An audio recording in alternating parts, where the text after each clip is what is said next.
Ah, the school bus. It's not just transportation. It's a test of patience, endurance, and occasionally your sense of smell. Everyone's got stories, and everyone remembers the cast of characters you'd only find on the yellow prison on wheels. Today we're diving into the chaotic, loud, and downright bizarre world of this school bus. From the moment those doors swing open, you're greeted with that all-too-familiar smell. A mix of old gym socks, crusty lunches, and something else that would make you question if the bus has ever been fucking cleaned. You walk down that narrow aisle, and you're immediately faced with the daily dilemma. Where to sit? It's not just about a seat, it's about survival. If you got the wrong seat, you end up sitting next to the wrong person, and that wrong person can just ruin your day before it's even started. Whether that would be smelling horrible, like, they didn't shower, they smell like shit, music that's playing way too loud, they're arguing with someone and you have to overhear their conversation, or in my case, this is a real photo taken from me back when I was in high school on the school bus. I would wake up and I went on the bus one day, and there was this guy sitting in front of me, and he had this greasy ass man bun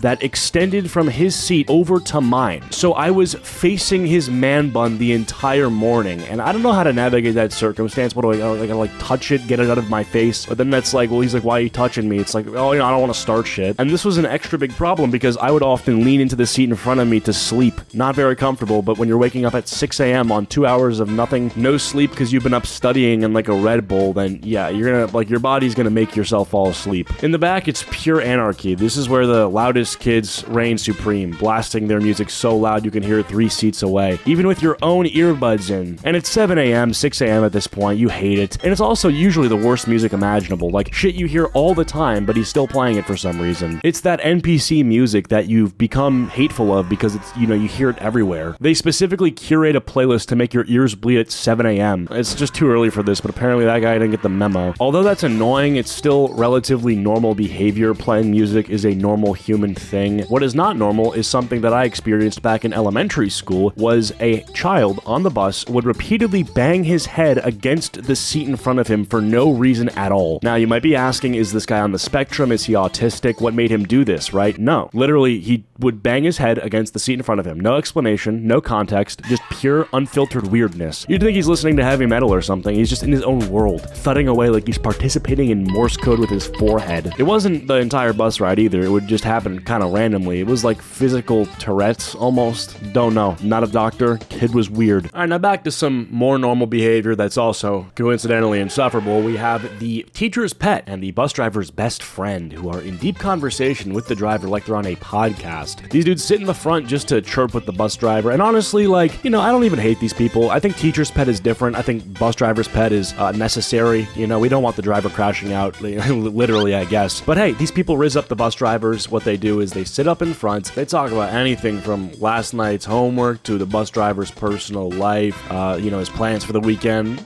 all that stuff. Only problem is when that kid gets preferential treatment in whatever form that can exist on the bus. I don't know if y'all ever had that. I personally didn't, but there was, in some cases, I know people were forced to swap seats, and there was assigned seating and stuff on some buses, and I think if you were the bus driver's best friend, you could probably bend the rules a little bit when it came to that sort of stuff. But more common, we got the sleeper. Now, that was me, I was the sleeper, but you know the type. Head pressed against the window, mouth wide open, completely zonked out despite the noise and chaos. They've mastered the art of ignoring the world, catching Z's in positions that divide both logic and comfort. Bus hits a pothole or straight up rear ends somebody, they don't flinch. They are still out cold. You kind of almost admire their commitment to unconsciousness. It's beautiful. Only problem is that, sometimes they literally fall asleep past their stop if it's on the way home after school. That's happened to me a few times where I have to be woken up by the bus driver. He's like, wake up! Wake up! I'm like, my fault, man. I'll try to catch up on some sleep. And I never did. Never caught up on that sleep. The numbers! What are they saying?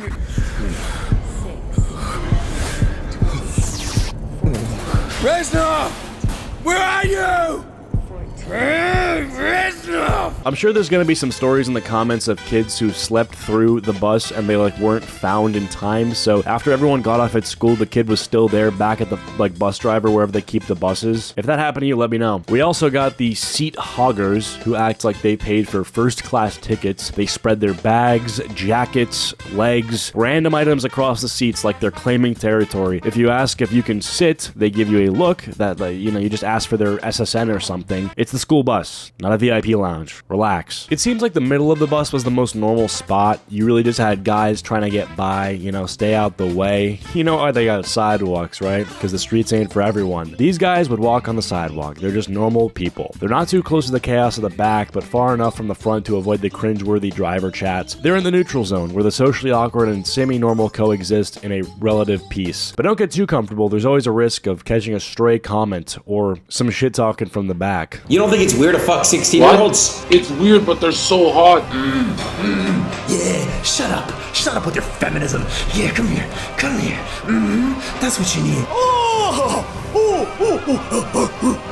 Of course, I gotta mention the bus driver themselves. You know, some days they're driving like they got a death wish, hitting every fucking pothole, like they're going for extra points. Other days, they're cruising so slow, you'd swear they're sightseeing, you know, trying to not get you home as soon as possible. That's the worst, when in the morning, they get to school extra quick, and when they're taking you home, they are extra slow. You're either holding on for your dear life or wondering when you're gonna need to walk the last mile. They're unfazed by everything from the fights to the loud music, to the kid who's having a meltdown in the front seat. You know, they've seen it all and they've clocked out mentally long before you even got on. Really years before you even got on. They've been doing this oftentimes for a while. They say it's not their first rodeo. And then on the ride home, you know, it's at that point everyone's wound up from the day. That weird smell has intensified and the bus has turned into a rolling zoo. The same chaos just turned up a notch. And in the summer, forget it. The bus becomes a sauna on wheels. The windows barely open, everyone's sweating like they're on the sun, and you've crammed in with 40 other kids trying to survive the ride home in like 100-degree heat. It's a miracle that any of us ever made it. Who else do we got? Who did I not mention? Oh, the hot Cheeto girl, obviously. I mean, that's more of a person you encounter in school, but oh yeah, she's on the bus for sure. Her parents are not driving her to school, bro. You think they want to deal with that shit? Hot Cheeto girl's munching away at 7 a.m. Her breakfast consists of flaming hot Cheetos, and it's somehow the crunching in her mouth is louder than the shit that the dude's playing on the speaker in the back. But even worse than that is the comments that she makes, like, oh, period. And it's like, bro, we haven't even started first. Why are you talking about period? These girls are very loud. They're very annoying. It's like she's fueling up for the day on pure MSG and artificial coloring, leaving behind those iconic red fingerprints on everything she touches. It's great. It's awesome. I love going to a seat knowing immediately who it was occupied by before me. You also had like random fights that would break out on the bus. Those were amazing when,